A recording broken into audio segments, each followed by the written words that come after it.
नमस्कार, दो दनादन में आपका स्वागत है। राहुल ओझा आपके साथ। देखिए, प्रधानमंत्री मोदी और सीएम सम्राट की मुलाकात जारी है। प्रधानमंत्री आवास पर यह मुलाकात चल रही है। तो आज की मुलाकात बेहद ही अहम है। सीएम बनने के बाद पहली बार मुलाकात सम्राट चौधरी प्रधानमंत्री नरेंद्र मोदी से कर रहे हैं। प्रधानमंत्री आवास पर यह मुलाकात जो है वो जारी है। तो बीजेपी के लिए भी एक बिहार में नई तस्वीर निकल करके सामने आई, जहां बीजेपी का कोई चेहरा बतौर सीएम की कुर्सी पर विराजमान है। और ऐसे में प्रधानमंत्री नरेंद्र मोदी और सम्राट चौधरी की मुलाकात बेहद ही अहम, चूंकि आने वाले वक्त के लिए बीजेपी क्या रणनीति तैयार करेगी और बिहार की दशा दिशा किस तरीके से बदलनी है, बतौर सीएम किस तरीके से काम करना है, इस पर भी बातचीत जरूर हो रही है। विनीत हमारे साथ न्यूज 18 संवाददाता फोन लाइन पर है। विनीत, सीएम बनने के बाद पहली बार सम्राट चौधरी और प्रधानमंत्री नरेंद्र मोदी की मुलाकात, ये मुलाकात कितनी अहम, क्या अपडेट आपके पास? चाहूंगा कि काफी अहम मुलाकात है, क्योंकि सम्राट चौधरी में पहली बार मुख्यमंत्री बनने के बाद दिल्ली आए हैं और प्रधानमंत्री नरेंद्र मोदी के साथ मुलाकात कर रहे हैं। एक बड़ी बात यहाँ पर मैं आपको बताना चाहूंगा कि हालांकि मुलाकात का कार्यक्रम जो है वो 4 बजे का तय था, लेकिन आज सुबह जो है प्रधानमंत्री नरेंद्र मोदी को राजस्थान जाना था, लेकिन वो किसी कारण से जो है वो राजस्थान का दौरा जो है वो रद्द हो गया और इसीलिए इस मुलाकात को जो है जो माना जा रहा है कि प्रीपोन जो है वो कर दिया गया। नितिन नवीन से भी मुलाकात करने में सम्राट चौधरी जो है वो बीजेपी ऑफिस पहुंचे थे, लेकिन बहुत ही संक्षिप्त मुलाकात जो है वो हुई। संभवतः प्रधानमंत्री के साथ जो मुलाकात है वो प्रीपोन्ड हो गया। इसी कारण जो है वो 4 बजे की मुलाकात जो है अभी प्रधानमंत्री आवास पर 7 लोक कल्याण मार्ग पर यह मुलाकात जो है वह हो रही है। एक बड़ी बात मैं आपको बताना चाहूंगा कि जिस तरह से मैं सरकार के गठन को लेकर के, क्योंकि मैं जिस तरह से हमने देखा कि अभी सरकार का जो आकार है वो संक्षिप्त है और इसका विस्तार जो है वह किया जाना है, तो इसको लेकर के यहाँ पर चर्चा जो है वह हो रही है। इसके साथ ही साथ यह माना जा रहा है कि किस नीति के साथ, किस दिशा के साथ जो है वह आगे बढ़ाया जाए, क्योंकि नीतीश कुमार की जो विरासत है उसे तो आगे बढ़ाया ही जाए, साथ ही साथ नरेंद्र मोदी के विजन को किस तरह से आगे बढ़ाया जाए। 2047 तक भारत को विकसित राष्ट्र बनाने में विकसित बिहार की जो भूमिका होगी उसी की तरह से पूरा किया जाए, इसको लेकर के यहाँ पर चर्चा जो है वह हो रही होगी। प्रधानमंत्री नरेंद्र मोदी का मार्गदर्शन जो है वह सम्राट चौधरी जो है वह लेते हैं और इस 7 लोक कल्याण मार्ग में दोनों की मुलाकात जो है वह हो रही है। जी, चलिए, शुक्रिया विनीत इस अपडेट के लिए आपका। और देखिए, जेडीयू के में से इस वक्त बड़ी खबर सामने आ रही है। श्रवण कुमार जेडीयू विधायक दल के नेता चुन लिए गए हैं। विधानसभा से नोटिफिकेशन इसको लेकर के जारी हो चुका है। नीतीश कुमार ने श्रवण कुमार को विधायक दल का नेता चुना है। नीतीश कुमार को अधिकृत किया गया था। तो देखिए, एक बैठक, महत्वपूर्ण बैठक जेडीयू की हुई थी, जिसमें इस बात को लेकर के चर्चा हुई और ये कहा गया कि नीतीश कुमार ही अधिकृत हैं विधायक दल का नेता चुनने को लेकर के। और आज विधानसभा से बकायदा नोटिफिकेशन जो है वो जारी हो चुका है। आनंद हमारे साथ जुड़े हुए न्यूज 18 संवाददाता। आनंद, श्रवण कुमार अब फाइनली जेडीयू विधायक दल के नेता चुन लिए गए हैं। कितनी बड़ी उनके ऊपर जिम्मेदारी होगी, क्या अपडेट आपके पास? देखिए, यही तौर पे कल जेडीयू विधायक दल की बैठक हुई थी और बैठक में ही नीतीश कुमार को अधिकृत कर दिया गया था कि जेडीयू विधायक दल का नेता कौन होगा, उसके लिए नीतीश कुमार अधिकृत हैं और नीतीश कुमार जो फैसला लेंगे पूरी पार्टी उनके साथ मजबूती से खड़ी रहेगी। क्योंकि जेडीयू विधायक दल के नेता अब तक नीतीश कुमार रहते आए हैं। जब से नीतीश कुमार मुख्यमंत्री बने तब से वो लगातार जेडीयू विधायक दल के नेता बनते हैं और जाहिर तौर पर जो भी विधायक दल का नेता बनता है उसकी छवि ऐसी होनी चाहिए थी कि पूरे पार्टी के विधायक उनके पीछे मजबूती से खड़े रहे और उनके अनुभव को भी ध्यान में रखा जाना था। तो इन तमाम क्राइटेरिया पे श्रवण कुमार सबसे फिट बैठते हैं। नालंदा से आते हैं, नीतीश कुमार के बेहद करीबी माने जाते हैं। नीतीश कुमार की पार्टी जेडीयू के जो कोर वोट बैंक माना जाता है लोग, उस समीकरण से आते हैं और बेहद वरिष्ठ मंत्री भी माने जाते हैं। संसदीय कार्य का भी उन्हें बड़ा अनुभव है और जब भी विधानसभा में कोई क्राइसिस का समय आता था, श्रवण कुमार मजबूती से आगे बढ़ते थे और उस सिचुएशन को हैंडल करते थे। जाहिर तो उनके अनुभव को देखते हुए, उनके कार्यकुशलता को देखते हुए उन्हें एक बड़ी जिम्मेदारी दी गई है और नेता विधायक दल चुनेंगे और नीतीश कुमार ने उनके नाम पे मोहर लगा दी है और अब पूरी पार्टी उनके साथ पूरी मजबूती से खड़ी रहेगी। जेडीयू के 85 विधायक हैं और 85 विधायक को लीड करने के लिए एक ऐसे नेता की जरूरत थी जो जेडीयू में न सिर्फ समीकरण का उस पर खास ख्याल रखा जाता, बल्कि ऐसे अनुभव वाले नेता को रखना था जिससे पूरी पार्टी ठीक ढंग से हैंडल हो, और विधानसभा में जब भी कोई मुद्दा उठे, जब भी कोई इशू हो, तो वो मजबूती से खड़े होकर मजबूत तरीके से अपनी बात रख सके। तो जाहिर तौर पर श्रवण कुमार उन तमाम क्राइटेरिया पे फिट बैठते हैं, इसी वजह से उन्हें एक बड़ी जिम्मेदारी दी गई है। जी बिल्कुल आनंद, तो एक बड़ी जिम्मेदारी श्रवण कुमार के कंधों पर।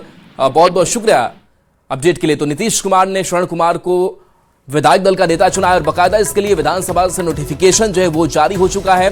बता दें कि जो इससे पहले जेडीयू विधायक दल की बैठक हुई थी उसमें नीतीश कुमार को अधिकृत किया गया था और अब उन्होंने अपना नेता विधायक दल का भी चुन लिया है।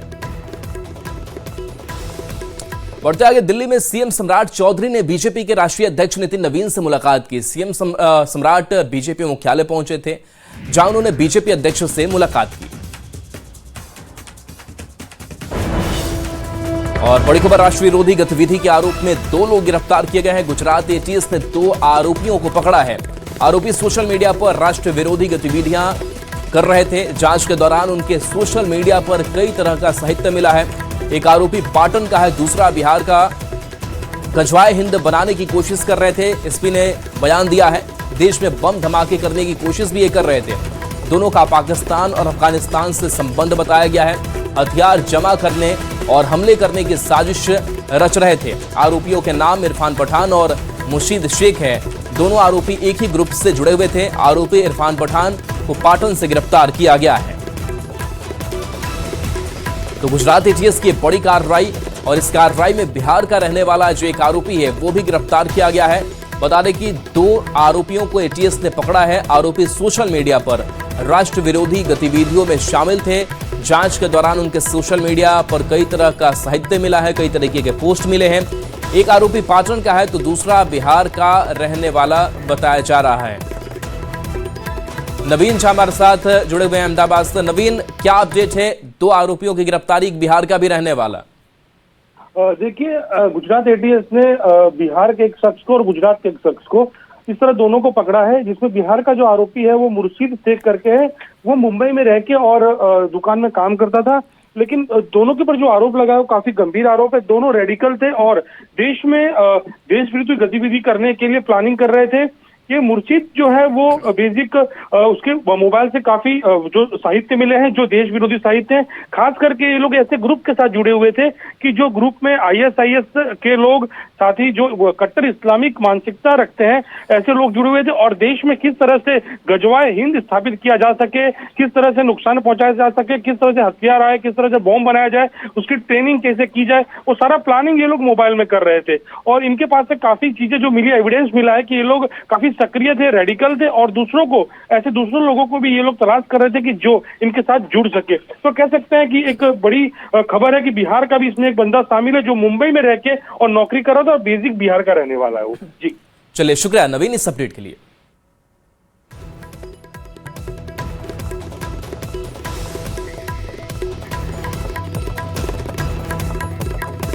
बिहार सरकार ने राजस्व कर्मचारियों को बड़ी राहत दी है। मुख्यमंत्री सम्राट चौधरी की सरकार ने पूर्व उप मुख्यमंत्री विजय सिन्हा के द्वारा लिए गए सख्त फैसले को पलटते हुए 200 से अधिक राजस्व कर्मचारियों के निलंबन को खत्म करने का निर्देश दिया है। इस आशय के आदेश पत्र राजस्व एवं भूमि सुधार विभाग के अपर सचिव डॉक्टर महेंद्र पाल ने सभी जिलाधिकारियों को भेजकर 11 फरवरी से 19 अप्रैल के बीच निलंबित किए गए कर्मियों की बहाली की प्रक्रिया शुरू करने को कहा है। इधर इस फैसले को लेकर विपक्षी पार्टी आरजेडी और कांग्रेस ने बिहार सरकार पर तंज कसा है। वहीं जेडीयू अपनी सरकार का बचाव करती नजर आ रही है। जेडीयू प्रवक्ता नीरज कुमार कह रहे हैं कि मुख्यमंत्री का विशेषाधिकार है कि वो किसी भी फैसले को बदल सकते हैं। विजय सिन्हा जी राजस्व मंत्री रहते उन्होंने जनता की तकलीफों को ध्यान में रख करके काम करने को जो सुगम रास्ता बनाया था और उसको न मानने वाले अधिकारियों को उन्होंने निलंबित कर दिया था। उसकी संख्या 41 थी। अब 41 लोगों को जो हटाया गया था अंचलाधिकारियों को, उस निर्णय को पलट दिया है वर्तमान सरकार जो भारतीय जनता पार्टी के नेतृत्व में बनी है बिहार में। हम तो पहले से कहे थे कि जो संगठित लूट बिहार में चल रही है देखिए ना विजय सिन्हा जी के साथ क्या हुआ।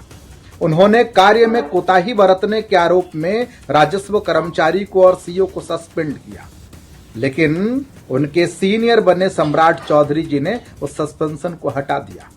वैसे ही विजय सिन्हा जी को कई बार अपनी पार्टी में कोपभाजन होना पड़ा है। मंच से उठा देना, विधानसभा अध्यक्ष रहते बेइज्जत होना, ये सब चीजें विजय सिन्हा जी ने झेला है भारतीय जनता पार्टी में, और अब तो उनके फैसले को एक झटके में बदल दिया गया। ये सरकार का अधिकार क्षेत्र है। किसी का भी निलंबन होता है तो उसके प्राथमिक कारण होते हैं। निलंबन असीमित अवधि के लिए नहीं हो सकता है। यह सरकार का सरकारी सेवक नियमावली कहता है, विभिन्न न्यायिक आदेश है। तो इस संबंध में माननीय मुख्यमंत्री जी को रिव्यू करने का अधिकार है। वो मंत्रिपरिषद के किसी भी फैसले जो पूर्व में लिए गए हैं उसको रिव्यू करने का अधिकार है। तो जब रिव्यू करके जो भी नीति और निर्देश देना होता है उन्होंने निर्देश दिया होगा, और अपर मुख्य सचिव भूमि सुधार विभाग ने जिनके विभाग ने निलंबन की कार्रवाई की उसी विभाग ने वापस भी दिया। आरएलएम के अध्यक्ष और सांसद उपेंद्र कुशवाहा की पार्टी कल पूरे बिहार के सभी जिला मुख्यालयों पर धिक्कार मार्च निकालेगी। परिसीमन और महिला आरक्षण बिल संसद में पास नहीं होने पर बिहार के सभी जिला मुख्यालय और महिला आरक्षण बिल के समर्थन में प्रदर्शन किया जाएगा। उपेंद्र कुशवाहा ने विपक्ष पर जोरदार निशाना साधा। कुशवाहा ने कहा कि संविधान में भी ओबीसी महिलाओं के लिए आरक्षण नहीं है तो कैसे होगा। अब जातीय जनगणना हो रही है, जब पूरी हो जाएगी तो इसकी व्यवस्था होगी, लेकिन अभी जो आरक्षण दिया जा रहा था उसे विपक्ष के ने पास नहीं दिया, जो महिलाओं के साथ सबसे बड़ा अन्याय हुआ। के लिए है ही नहीं तो फिलहाल महिलाओं के लिए कहाँ संभव था। भविष्य में कभी होगा, और भविष्य में तब हो सकता है जब जातीय जनगणना की रिपोर्ट आ जाएगी। तो जातीय जनगणना की अभी रिपोर्ट नहीं थी, इसलिए ऐसा करना संभव नहीं था। अभी जितना महिलाओं को दिया जा रहा था, महिलाओं की पुरानी मांग रही है, सिर्फ महिला नहीं बल्कि देश की मांग रही है कि महिलाओं को रिजर्वेशन मिलना चाहिए। तो ऐतिहासिक कदम हमारी सरकार उठा रही थी, जिसको इन लोगों ने रोक दिया। महिलाओं के साथ इससे बड़ा अन्याय नहीं हो सकता है। विपक्ष के लोगों ने ऐसा अन्याय किया। एनटीए यानी नेशनल टेस्टिंग एजेंसी ने जी मेंस 2026 का रिजल्ट जारी कर दिया है। इसमें कोटा से पढ़ने वाले छात्र कबीर छिल्लर को ऑल इंडिया रैंक 1 हासिल हुआ है, जबकि ऑल इंडिया टॉप 10 में 4 पर कोटा क्लासरूम के छात्रों ने कब्जा जमाया है। जबकि बिहार के गया जी के रहने वाले शुभम कुमार को ऑल इंडिया 6ठा रैंक हासिल हुआ है। छात्रों के इस उपलब्धि पर कोटा में शिक्षकों और छात्रों ने जमकर खुशियां मनाई और ढोल नगाड़े की धुन पर खूब थिरकते नजर आए। कोचिंग एक्सपर्ट ब्रिजेश माहेश्वरी ने कहा कि ये छात्र बहुत बड़े चिन्ह को छोड़कर जा रहे हैं। मैं शुभम कुमार, मेरी जी मेंस में ऑल इंडिया रैंक 6 आई है और 295 आउट ऑफ 300 मैंने स्कोर किया। एंड इसमें मैंने बस पूरी लगन से मेहनत की है और अच्छे से पढ़ा है। एंड इसमें एलन करियर इंस्टीट्यूट और मेरे टीचर्स का बहुत योगदान रहा है। एंड उसके अलावा मेरे पेरेंट्स ने हमेशा मुझे सपोर्ट किया। एंड आगे नए बच्चों के लिए मैं यही बोलूँगा कि अगर आप कोटा आ रहे हैं तो फिर कोटा अगर अपने टीचर्स को फॉलो करें, मेहनत करते रहें, टाइम पर अपने असाइनमेंट्स कंप्लीट करें। एंड ये बहुत ही ज़्यादा प्रोबेबिलिटी है कि आपका भी अच्छे से सिलेक्शन होगा। अच्छे इतना इतिहास लिखना भी जानता है, दोहराना भी जानता है और नया इतिहास रचना भी जानता है। और ये एलन हमेशा रिजल्ट से ही अपना प्रूफ करता है काम। और एलन के रिजल्ट के अंदर जो हमारा बच्चों के साथ फैकल्टी टीम जो उनके साथ ऐसे लगे थे उनका खुद का एग्जाम हो, दिन रात पूरा उनके साथ डिवोशन, डेडिकेशन और बाकी पूरा कोटा का इकोसिस्टम जो बच्चों को संभालता है, सबके कारण ये रिजल्ट आए। तो सबको इस रिजल्ट की बहुत बधाई, बच्चों को बधाई, फैकल्टीज को बधाई, पूरे कोटा को बधाई। वापस कोटा ने अपनी वही इमेज बनाई जिसके लिए कोटा जाना जाता है। सर, आज किस तरह से बच्चों के बीच में आप आए हो, किस तरह से क्या करते हैं? भाई मैं तो बच्चों के बीच में रहता हूँ हमेशा, और रिजल्ट के टाइम तो बच्चों का ये रहता है सबसे इम्पोर्टेंट कि जब बच्चा बच्चों को देखता है ये कर सकता है तो मैं क्यों नहीं कर सकता। तो जितने बच्चे अभी आए हैं आगे 2 साल के लिए, अभी जो आगे जाके एग्जाम देंगे 28 में, उनको लगा यार 26 में हमारे रिजल्ट ऐसे आ रहे हैं और ये फुटप्रिंट जो छोड़ के जा रहे हैं, अगर इनको ही फॉलो करेंगे तो कोई भी आराम से कन्वर्जन हो सकता है। और जो टीम है यहाँ पर वो हर तरह से हम बैच को रखते हैं होमोजेनियस, ताकि हर बच्चे के साथ वैसी केयरिंग हो जैसी इसकी नीड हो, ताकि बच्चा लगातार विश्वास के साथ अपने ट्रैक पे चलता रहे, पढ़ाई करता रहे, जो उसने सब्जेक्ट सोचे हैं उसके प्रति उसका जुड़ाव लगाव रहे, और जब तक फाइनल डे नहीं आ जाए तब तक उसके अंदर रहे पिक्चर अभी बाकी है, पिक्चर अभी बाकी है, पिक्चर अभी बाकी है। और टॉप 10 का मतलब दूल्हा दुल्हन, जब दूल्हा दुल्हन टॉप 10 में भी कोटा से क्लासरूम से 1, 5, 6, 8 ये रैंक आ चुकी है, तो आगे तो आपको मालूम है दूल्हा दुल्हन होते वहां बारातियों की संख्या गिनी नहीं जाती। तो ऐसा मैसेज दे गए कि यार बच्चों बस 2 साल आए हो तो 2 साल, और जब आपने पहले जल्दी तैयारी कर दी तो फिर तो एडवांस के हिसाब से आपकी इतनी आदत हो जाएगी कि आपके लिए आईआईटी का एग्जाम बहुत छोटा सा एक बोना एग्जाम हो जाएगा, जहां लोग उसे कहते हैं आईआईटी मतलब स्काई द लिमिट। बोले हम तो इससे ऊपर, अगर और देखना चाहते हो मेरी उड़ान को जरा और छोटा नीचे कर दो आसमान को। बच्चे इस तरह के जिद के साथ चलते हैं। जीवन की परीक्षा में सफल होने पर मुख्यमंत्री सम्राट चौधरी ने गया जी के शुभम कुमार को बधाई दी। उन्होंने एक्स पर पोस्ट कर शुभम के साथ सभी छात्रों को शुभकामनाएं दी। बड़ी खबर, जहां ईडीओ परीक्षा धांधली मामले में एसआईटी की जांच में बड़ा खुलासा हुआ है।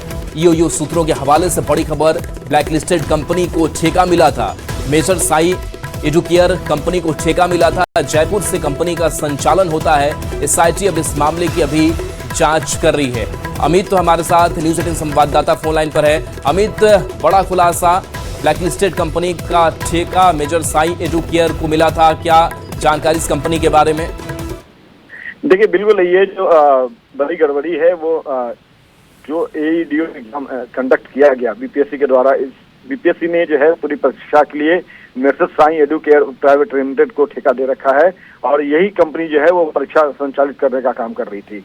जो एसआईटी ईओयू के द्वारा गठित हुई है, जिस एसआईटी का गठन ने किया, जब वो पूरे जांच प्रक्रिया पर नजर रखे हुए हैं, उसी दौरान ये जांच टीम जो है उनकी ये बड़े चौंकाने वाला खुलासा किया गया है कि Major Sai Educare Private Limited जो जयपुर से संचालित होता है, जयपुर के नित्यानंद नगर वैशाली नगर से संचालित होता है, ये ब्लैक लिस्टेड कंपनी है। और इसे ब्लैक लिस्टेड कोई और नहीं बल्कि एनटीए नेशनल टेस्ट जो है लेने वाली अथॉरिटी है, उनके द्वारा किया गया है। और बावजूद इसके इस कंपनी को बीपीएससी ने हायर किया, और अब यह कंपनी जो है परीक्षा संचालित कर रही थी। और परीक्षा में गड़बड़ी कहां से हुई, कैसे हुई, इसकी फौरी तौर पे जो जानकारी आई है वो ये आई है कि बायोमेट्रिक सिस्टम जो था उसमें ही गड़बड़ी किया गया। ठेका जो दिया गया कंपनी को, उसने बायोमेट्रिक सिस्टम में ही खेला किया, और वहीं से परीक्षा में धांधली करने की जो कोशिश है वो की गई। और अब इस पूरे मामले की जांच एसआईटी कर रही है, जांच अभी जारी है, आगे कई और खुलासे होंगे। लेकिन सबसे बड़ा सवाल यहाँ ये है कि आखिर जिस कंपनी को एनटीए ने ब्लैक लिस्टेड कर रखा है, उस कंपनी को क्यों हायर किया गया बीपीएससी के द्वारा? कहीं न कहीं कुछ काले जो है यहाँ पे दाग मिल रहे हैं, जिसको खंगालने की कोशिश एसआईटी कर रही है। जो जानकारी मिली है एसआईटी के सूत्रों के द्वारा कि चलिए, बिल्कुल तो बड़ा खुलासा अमित कहेंगे। शुक्रिया इस अपडेट के लिए आपका। किशनगंज से बड़ी खबर, जहां किशनगंज में बड़ी समीक्षा बैठक, जिला प्रशासन के साथ बड़ी बैठक। मुख्य सचिव प्रत्यय अमृत भी पहुंचे हुए हैं। डीजीपी विनय कुमार किशनगंज में मौजूद है। डीजी कुंदन कृष्णन भी पहुंचे हैं। गृह विभाग के एसीएस सहित कई अधिकारी इस मीटिंग में पहुंचे। सीमांचल के मुद्दे पर यह बड़ी बैठक मानी जा रही है। घुसपैठ, तस्करी सहित कई मुद्दे पर बैठक है।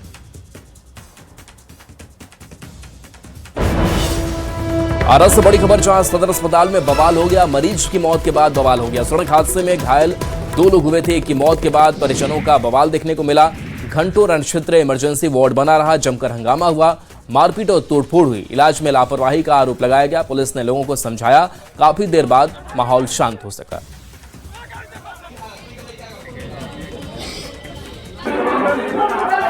मोतिहारी से बड़ी खबर, जहां फरार आरोपी को पकड़ने गई पुलिस टीम पर हमला हो गया। पताही थाना के बेतौना गांव में पुलिस यौन शोषण के फरार आरोपी को पकड़ने गई थी, लेकिन गांव के और परिवार के लोगों ने पुलिस पर हमला कर दिया। घटना में 3 पुलिसकर्मी घायल हो गए। हमले की जानकारी मिलने के बाद पताही थाना की पुलिस पहुंची और घायल हुए जवानों को इलाज के लिए अस्पताल भेजा गया। वहीं घटना में 20 लोगों को हिरासत में लिया गया है।